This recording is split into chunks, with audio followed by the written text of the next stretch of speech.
Hi friends, this is Rafi. Welcome to my channel. ఈరోజు Nifty bank Nifty గురించి తెలుసుకుందాం friends. తెలుసుకునే ముందు సెబీ యొక్క గైడ్లైన్స్ అయితే చదవాలనుకుంటున్నాను. నేను సెబీ యొక్క అడ్వైజర్ అయితే కాదు ఫ్రెండ్స్.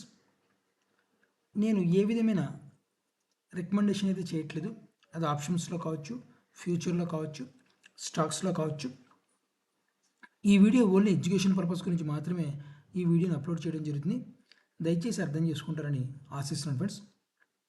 చూడండి ఫ్రెండ్స్, మనకి ఈరోజు నిఫ్టీ క్లోజింగ్ ప్రైస్ 23,537 కూడా 37 దగ్గర క్లోజ్ అవ్వడం జరిగింది.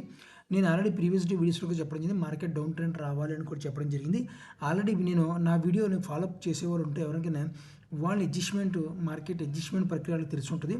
ఎందుకంటే మార్కెట్ని అప్ సైడ్ కానీ డౌన్ సైడ్ కానీ ఫుల్ ఫిజ్గా మార్కెట్ అప్ సైడ్ కానీ ఫుల్ ఫిజ్గా డౌన్ సైడ్ కానీ ఉన్నప్పుడు మార్కెట్ కొద్దిగా అడ్జస్ట్మెంట్ పరంగా మార్కెట్ ఓపెన్ అవుతుంటుంది. అది అడ్జస్ట్మెంట్ ప్రక్రియ మనం చూసుకోవాలి కానీ సెల్లింగ్ ప్రక్రియ కాదు. కానీ మార్కెట్ ఓవరాల్గా మనకు కొద్దిగా సెల్లింగ్ ఉంది, సెల్లింగ్ రావాలి. మార్కెట్ కొద్దిగా సెల్లింగ్ ప్రెజర్లోకి మార్కెట్ కిందకి రావాల్సిన అవసరం ఎంతైనా ఉందన్నమాట. నేను ఆల్రెడీ మీకు చెప్పడం జరిగింది, మనకి ఈ రెసిస్టెంట్ లెవెల్ గతంలో ఉన్న రెసిస్టెంట్ ఇప్పుడు సపోర్ట్గా మారడానికి ట్రై చేస్తుంది. కానీ సరైన వాల్యూమ్ అయితే సరిపోవట్లేదు దీనికి. సో కొద్దిగా మార్కెట్ కొద్దిగా డౌన్ఫాల్ అవ్వాలి. అయిన తర్వాత మార్కెట్ కింద నుంచి వాల్యూమ్ జనరేట్ చేసుకోవాలి. జనరేట్ చేసుకున్న తర్వాత అప్పుడు ఈ రెసిస్టెంట్ లెవెల్ ఏదైతే ఉందో ఆ రెసిస్టెంట్ లెవెల్ ఫెయిల్యూర్ చేసుకోవాలి అవసరం ఎంతైనా ఉందన్నమాట. అది కూడా ఇంత స్ట్రాంగ్ ఉన్న resistant level one day candle hit and short పద్ధతిలో చేయాలనుకుంటున్నాను అని కూడా చెప్పడం జరిగింది మీకు ఆల్రెడీ. కానీ హిట్ అండ్ షార్ట్ పద్ధతిలో ఇది మాత్రం అవ్వట్లేదు, ఇంకా అవ్వాలన్నమాట. ఇది సరిపోదు అనమాట. హిట్ అండ్ షార్ట్ పద్ధతి ఈ వాల్యూమ్ అయితే కిందకి ఉన్న వాల్యూమ్ అయితే సరిపోదు అనమాట. సో దాని గురించి ఏంటంటే మార్కెట్ని కొద్దిగా సెల్లింగ్ ప్రెజర్ రావాల్సిన అవసరం ఎంతైనా ఉంది మార్కెట్లో. సో మార్కెట్లో మార్నింగ్ గ్యాప్ డౌన్ ఓపెన్ అయింది. గ్యాప్ డౌన్ ఓపెన్ అయిన వెంటనే నాకు అర్థమైంది అడ్జస్ట్మెంట్ ప్రక్రియ మార్కెట్ గ్యాప్ డౌన్ ఓపెన్ అయిపోయిందని చెప్పి. ఎప్పుడైనా మీకు ఒకటి గుర్తుపెట్టుకోండి, మార్కెట్ ఫుల్ ఫిజ్గా అప్ సైడ్ కానీ మార్కెట్ ఫుల్ ఫిజ్గా డౌన్ సైడ్ కానీ ఉన్నప్పుడు ఒక for example up side movement ఉన్నప్పుడు గ్యాప్ డౌన్ ఓపెన్ అయితే మనం కాల్ ఆప్షన్ బై చేయాలి. ఓకేనా. అదేవిధంగా మార్కెట్ ఫుల్ ఫిజ్గా డౌన్ సైడ్ ఉన్నప్పుడు గ్యాప్ అప్ ఓపెన్ అయితే మాత్రం మనం సెల్లే చేయాలన్నమాట. ఎందుకంటే మార్కెట్ అడ్జస్ట్మెంట్ ప్రక్రియలో ఓపెన్ అవుతుంది మార్కెట్. సో మనం దాని ప్రకారం ఆలోచించుని ఇమీడియట్గా నిర్ణయం తీసుకుని బయింగ్ అని సెల్లింగ్ అని చేసుకోవాలి. అంటే మనం మూమెంట్ని క్యాప్చర్ చేయాలి. ఫస్ట్ మార్కెట్ దిశను తీసుకోవాలి. మనం ఫస్ట్ మార్కెట్ అప్ సైడ్ ఉందా డౌన్ సైడ్ ఉందని కూడా చెప్పడం జరగాలి. అది తెలుసుకోవాలి మనం ఇంపార్టెంట్ అన్నమాట. సో అయితే మనకి నిఫ్టీ యొక్క support and resistant level intraday బేసిస్లో చూద్దాం ఫ్రెండ్స్ ఒకసారి.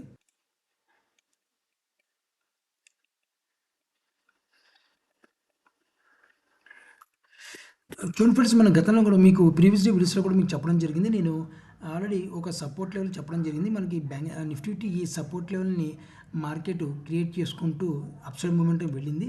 ఈ సపోర్ట్ లెవెల్ని ఇప్పుడు రెసిస్టెంట్గా క్రియేట్ చేసుకుంటూ మార్కెట్ డౌన్ఫాల్ అయింది. ఈ లెవెల్ని ఈరోజు చూడండి చాలా సేపు వరకు ఈ లెవెల్ని మార్కెట్ ట్రై చేసింది. కానీ సెలర్స్ మాత్రం దీంట్ లోపలే మార్కెట్ని కొద్దిగా డౌన్ ట్రెండ్కి అయితే తీసుకోవడం జరిగిందన్నమాట.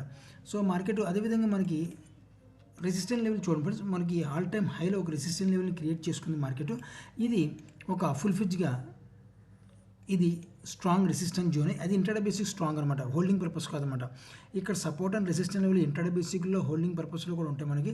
అవి మాత్రం మనకి ఏ పర్పస్గా వాల్యూమ్తో జనరేట్ అయ్యిందో మనం చూసుకోవాలన్నమాట. ఇది ఇంట్రాడే బేసిక్లోనే సపోర్ట్ అండ్ రెసిస్టెంట్ తప్ప హోల్డింగ్ పర్పస్లో సపోర్ట్ అండ్ రెసిస్టెంట్ కాదనమాట. ఎందుకంటే ఇంట్రాడేలో మనం మార్నింగ్ బై చేసి ఈవినింగ్ కల్లా మనం తీసేస్తాం కాబట్టి సో ఇది వర్కౌట్ అవుతుంది. అదే హోల్డింగ్ అయితే మనకి 10 days కానీ 15 days కానీ 1 month కానీ 2 months కానీ లేకపోతే 2 weeks కానీ లేదా 2 months కానీ 3 months కానీ పెట్టుకుంటాం మనం. సో ఇలా పెట్టుకున్నప్పుడు ఈ వర్కౌట్ అవ్వవు. ఓకేనా. సో అయితే మనకి ఇది సపోర్ట్ ఇప్పుడు రెసిస్టెంట్గా మారడానికి ట్రై చేస్తుంది మార్కెట్. ఇంకా ఫుల్ ఫిజ్గా అవ్వలేదు, మార్కెట్ ట్రై చేస్తుంది అనమాట. ఓకేనా. ఈ ట్రై చేస్తున్నప్పుడు ఒక సరైన వాల్యూమ్ని మనకి రావాలా. ఈ రెసిస్టెంట్ లెవెల్ని ఫుల్ ఫిజ్గా ఒక వాల్యూమ్తో మార్కెట్ తీయాల్సి వస్తుందన్నమాట. సడన్గా మనకు వచ్చి ఈ పద్ధతిలో తీయకూడదు. మన సడన్ ఇది హోల్డింగ్ పర్పస్ ఎల్లో లైన్ ఏదైతే ఉందో ఇది మాత్రం హోల్డింగ్ పర్పస్ లైన్ అనమాట. దీన్ని మార్కెట్ ఆల్రెడీ మీకు ఫాల్ రావాలని కూడా చెప్పడం జరిగింది. ఈ లెవెల్ని హిట్ అండ్ షార్ట్ పద్ధతిలో వన్ డే క్యాండిల్లో మనం చేయాలి, ఇంట్రాడే బేసిక్లో చేయడానికి వీలు లేదు. ఎందువల్ల వీలు లేదంటే మాత్రం మార్కెట్లో ఇది స్ట్రాంగ్ రెసిస్టెంట్ లెవెల్గా క్రియేట్ అయ్యింది ఇంతకుముందు. ఇప్పుడు సపోర్ట్గా మార్కెట్ ట్రై చేస్తుంది కానీ సరైన వాల్యూమ్ లేని కాబట్టి కారణంగా మార్కెట్ డౌన్ఫాల్కి వచ్చి మార్కెట్ మళ్ళీ వాల్యూమ్ని జనరేట్ చేసుకుని తర్వాత మార్కెట్ని దీన్ని సపోర్ట్గా మార్చుకోవాల్సిన అవసరం ఎంతైనా ఉంది. అంతే తప్ప కానీ ఈ లో వీక్ వాల్యూమ్తో మార్కెట్ ఇంత స్ట్రాంగ్ ఉన్న రెసిస్టెంట్ లెవెల్ని తీయటం లేదు. మనకు కన్ఫ్యూజ్ చేయడానికి మార్కెట్ ఉందన్నమాట. సో ఓకేనా. సో అయితే ఇప్పుడున్న సిచ్యువేషన్లో మార్కెట్లో మనం హోల్డింగ్ చేయొచ్చా లేదా అని చెప్పి మనకు డౌట్ రాదు. కానీ ఏంటంటే మనకి ఒక కరెక్ట్ వాల్యూమ్ రావాలి ఫ్రెండ్స్. ఏ విధమైన వాల్యూమ్ అయితే రాలేదు. ప్రజెంట్ నేనైతే ఇంతకుముందు నేను కూడా చెప్పడం జరిగింది. హోల్డింగ్లో మొత్తం నేను తీసేసి ప్రాఫిట్ బుక్ చేయడం కూడా జరిగింది. ఇప్పుడు ఫిల్హాల్ ప్రజెంట్ మాత్రం ఇంట్రాడే బేసిక్ చేసుకుంటాను. నాకు రేపు కానీ ఎల్లుండి కానీ సరైన వాల్యూమ్ అయితే వస్తుంది. వస్తే మాత్రం పుట్ ఆప్షన్ అయితే 1 డే కానీ 2 డేస్ కానీ 3 డేస్ కానీ లేదా 1 వీక్ కానీ 2 వీక్స్ కానీ హోల్డింగ్ అయితే పెట్టుకుంటాను. నేను పెట్టుకుని డౌన్ ట్రేడ్కి అయితే నేను ప్లే చేస్తానికి ట్రై చేస్తాను అనమాట. ఓకేనా. సో అదేవిధంగా మనకి ఆల్రెడీ మీకు నిన్న వీడియోకి చూసినట్టు నాకు అర్థమవుతుంది. నేను వీడియోస్ కూడా మీకు సపోర్ట్ అండ్ రెసిస్టెన్స్ చెప్పడం జరిగింది. మన సపోర్ట్ లెవెల్ అలాగే ఉంది. ఆ లెవెల్ దగ్గరికి అయితే రావాల్సిన అవసరం ఎంతైనా ఉంది నిఫ్టీ 50కి. ఓకేనా. ఇప్పుడు ఒకసారి మనం బ్యాంక్ నిఫ్టీ చూద్దాం ఫ్రెండ్స్. బ్యాంక్ నిఫ్టీ చూడండి friends. Bank Nifty closing price వచ్చి 51,703 దగ్గర అయితే క్లోజ్ చేయడం జరిగింది bank Nifty. So bank Nifty support and resistance level కూడా మీకు చెప్పడం జరిగింది. నిఫ్టీ కొద్దిగా స్ట్రాంగ్గా ఉండటం వల్ల మన రెసిస్టెన్స్ లెవెల్ని కొద్దిగా క్రాస్ అయ్యి ప్రజెంట్ కింద మీదే పడుతుందన్నమాట. ఆల్రెడీ మీకు ఎక్స్ప్లెయిన్ చేసిన విధంగానే.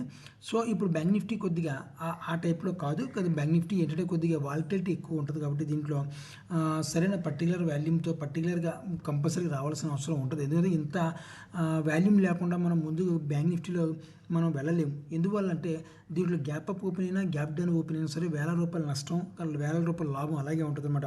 ఎందుకంటే కొద్దిగా వాల్యూమ్ ఎక్కువగా జనరేట్ అవుతుంది. దానికి హెడ్జింగ్ చేసేవాళ్ళు కానీ ప్లే చేసుకోవడం వల్ల కానీ దీనికి బాగుంటుంది అనమాట బ్యాంక్ నిఫ్టీ. బ్యాంక్ నిఫ్టీని సరైన పద్ధతిలో మనకి ఇంప్లిమెంట్ చేసి కూర్చుంటే మాత్రం మంచి ప్రాఫిట్ ఇచ్చే అవకాశం బ్యాంక్ నిఫ్టీ ఉంటుంది అనమాట. సో అయితే బ్యాంక్ నిఫ్టీలో మనకి రెసిస్టెన్స్ లెవెల్ బ్రేక్ చేయలేదు, నిఫ్టీలో బ్రేక్ చేయలేదు, పర్ఫెక్ట్గానే ఉంది ప్రజెంట్. సో బ్రేక్ చేయాల్సిన అవసరం వస్తే మాత్రం వాల్యూమ్తోనే బ్రేక్ చేయాలి. లేదంటే మార్కెట్ ఒకవేళ మన రేపు మార్కెట్ అప్సైడ్ మూమెంట్ వెళ్ళి ఆల్ టైమ్ హైని ఒకసారి టచ్ చేసి కన్ఫ్యూజ్ చేసి తర్వాత బుధవారం గురువారంలో కానీ మార్కెట్ డౌన్ సైడ్కి వచ్చినా రావచ్చు మనకి. ఓకేనా. అయితే బ్యాంక్ నిఫ్టీ యొక్క సపోర్ట్ అండ్ రెసిస్టెన్స్ 5 మినిట్స్ చార్ట్లో ఒకసారి ఇంట్రాడే బేస్లో చూద్దాం ఫ్రెండ్స్. నేను 5 మినిట్స్లో కన్వర్ట్ అవుతున్నాను. చూడండి ఫ్రెండ్స్, బ్యాంక్ నిఫ్టీ నిన్న ఒక రెసిస్టెన్స్ ఆల్ టైమ్ హై ఒక రెసిస్టెన్స్ లెవెల్ కూడా మీకు చెప్పడం జరిగింది. ఇక్కడికి వస్తే మార్కెట్ని కొద్దిగా సెల్లింగ్ ప్రెజర్ వచ్చే అవకాశం ఉందని కూడా చెప్పడం. ఈ లెవెల్ దగ్గర వస్తే మాత్రం బ్యాంక్ నిఫ్టీ ఒకవేళ గ్యాప్ అప్ ఓపెన్ ఈ లెవెల్ దగ్గరికి వస్తే మాత్రం పుట్ ఆప్షన్ తీసుకుని కూడా చెప్పడం జరిగింది. అదేవిధంగా సపోర్ట్ లెవెల్ కూడా మీకు చెప్పడం జరిగింది. నిన్న ఒక సపోర్ట్ లెవెల్ దగ్గర నుంచి బ్యాంక్ నిఫ్టీ ఈ సపోర్ట్ లెవెల్ దగ్గర నుంచి మార్కెట్ చూడండి ఈ లెవెల్ ఉందని కూడా చెప్పడం జరిగింది. మార్కెట్ ఈ లెవెల్ తీస్తే ఒక సరైన వాల్యూమ్తో ఈ లెవెల్ బ్రేక్ చేస్తే మాత్రం మంచి సెల్లింగ్ రావాలి. అది కూడా ఫ్లాట్గా ఓపెన్ అయితేనే. ఓకేనా. నేను కూడా చెప్పడం జరిగింది ఫ్లాట్గా ఓపెన్ అయితే ఈ లెవెల్ తీయాల్సి వస్తుంది. మన గ్యాప్ అప్ కానీ గ్యాప్ డౌన్ కానీ వస్తే గ్యాప్ అప్ ఓపెన్ అయితే మార్కెట్ ఈరోజు ఏమవుతుంది సెల్లింగ్ ప్రెజర్ వచ్చి ఈ లెవెల్ సపోర్ట్ చేసుకుంటుంది మార్కెట్. ఒకవేళ గ్యాప్ డౌన్ ఓపెన్ అయింది కాబట్టి సపోర్ట్ చేసుకుని మార్కెట్ అప్సైడ్ అయింది. ఫ్లాట్గా ఓపెన్ అయితే మాత్రం డెఫినెట్గా మార్కెట్ని ఈ లెవెల్ని బ్రేక్ చేసే అవకాశం పాసిబిలిటీ ఎక్కువ ఉంటుంది అదనమాట. సో దాని గురించి ఇది మూమెంట్ ఈ రాంగ్ బయింగ్ అని చెప్తే వెళ్ళాలి. ఎందుకంటే వాల్యూమ్ కరెక్ట్గా సరైన వాల్యూమ్ అయితే కింద మనకి ఏది జనరేట్ అవ్వలేదు ఈరోజు. అయినా సరే మనం ఇంటర్డే బేసిక్లో మనం ప్లే చేసుకున్నాం. రేపు ఒకవేళ వరల్డ్ న్యూస్ అంతా బాగుంటే మాత్రం మన ఈ రెసిస్టెన్స్ లెవెల్ చూడండి. ఈ రెసిస్టెన్స్ లెవెల్ని టచ్ మార్కెట్ క్రాస్ చేసి ఆల్ టైమ్ హైని ఒకసారి ఆల్ టైమ్ హైని రేపు కానీ ఎల్లుండి కానీ వెళ్ళే పాసిబిలిటీ ఉందని చెప్పి నేను ఎక్స్పెక్ట్ చేస్తున్నాను. ఎందుకంటే మార్కెట్ డౌన్ ట్రెండ్ రావాలి మార్కెట్కి కనీసం. లేదంటే మనకి ఈ రెసిస్టెన్స్ లెవెల్ మాత్రం స్ట్రాంగ్ వాల్యూని జనరేట్ చేసుకోవాలి. ఒకవేళ రేపు మార్కెట్ ఫ్లాట్గా ఓపెన్ అయ్యి మార్కెట్ ఈ రెసిస్టెన్స్ లెవెల్ దగ్గర నుంచి మార్కెట్ స్ట్రాంగ్ రెసిస్టెన్స్ వాల్యూని జనరేట్ చేసుకుంటే మాత్రం డెఫినెట్గా ఇది రానున్న రోజుల్లో కూడా ఇది ఉపయోగపడుతుంది అనమాట. ఇప్పుడు ప్రజెంట్ వీక్ 2 కూడా ఇంట్రాడే బేసిక్లో వాల్యూమ్ని జనరేట్ చేసుకుంది కాబట్టి ఇంట్రాడే బేసిక్లో ఏ టైంలోనో ఎప్పుడైనా తీయచ్చు. మార్కెట్ గ్యాప్ అప్ ద్వారా తీయచ్చు, గ్యాప్ డౌన్ ద్వారా తీయచ్చు, లేదా ఫ్లాట్గా ఓపెన్ అయ్యి తీయచ్చు మార్కెట్. ఒకవేళ రేపు గ్యాప్ అప్ ఓపెన్ అయితే మనకి మార్కెట్ ఎక్కడ నేను ఆల్ టైమ్ హైని ఒకసారి టచ్ చేస్తే మార్కెట్ గ్యాప్ అప్ ఓపెన్ అయ్యి మాత్రం డెఫినెట్గా నేను పుట్ ఆప్షన్ తీసుకుంటాను మార్నింగ్.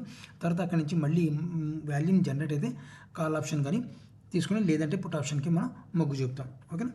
సో బ్యాంక్ నిఫ్టీ యొక్క సపోర్ట్ అండ్ రెసిస్టెన్స్ కూడా ఈ ఫ్రెండ్స్ రేపు ఫ్లాట్గా ఓపెన్ అయితే బాగుంటుంది మార్కెట్. గ్యాప్ అప్ ఓపెన్ అయినా పర్లేదు. ఓకే. గ్యాప్ డౌన్ ఓపెన్ అయితే మాత్రం మళ్ళీ చాలామంది కన్ఫ్యూజ్ అవుతారు. కన్ఫ్యూజ్ అయ్యి మార్కెట్ ఏ విధంగా వెళ్తుందో చూసుకోవాలన్నమాట. గ్యాప్ డౌన్ ఓపెన్ అయితే మార్కెట్ మనకి support level near support level దగ్గర అయితే ఓపెన్ అయ్యే అవకాశం పాసిబిలిటీ ఉందని చెప్పి నేను ఎక్స్పెక్ట్ చేస్తుంటే గ్యాప్ డౌన్ ఓపెన్ అయితే. ఒకవేళ గ్యాప్ అప్ ఓపెన్ అయితే కూడా 80% మన రెసిస్టెన్స్ లెవెల్ దగ్గర ఓపెన్ అవ్వాలి.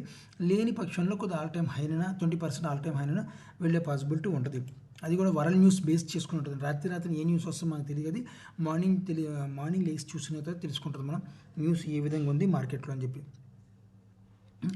సో ఇది ఫ్రెండ్స్ మనకి బ్యాంక్ నిఫ్టీ యొక్క సపోర్ట్ అండ్ రెసిస్టెన్స్ కూడా మీరు కూడా ఆప్షన్లో ట్రేడ్ చేసేవాడైతే జాగ్రత్తగా ట్రేడ్ చేస్తారని ఆశిస్తున్నాను. నా వీడియో వాచ్ చేసిన thank you friends, thank you very much.